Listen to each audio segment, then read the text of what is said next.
We are on the second half of the William Bartram Trail up to Pinnacle Knob. Started at War Woman Dell. We've done part of the hike before, but it was too hot and we stopped maybe a third of the way through. That's thunder. Great. Wasn't supposed to rain today. Got no protection. Anyways, we're gonna keep hiking. There's no reason to turn around now. We're already halfway there. This is one of the longest. This will be 8 miles total.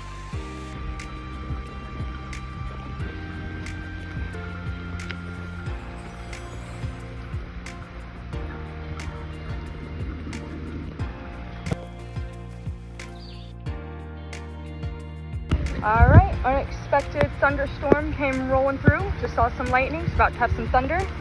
Here he is, hunched under a tree. So we're soaking wet, almost back to the car at this point. I look like a grandma.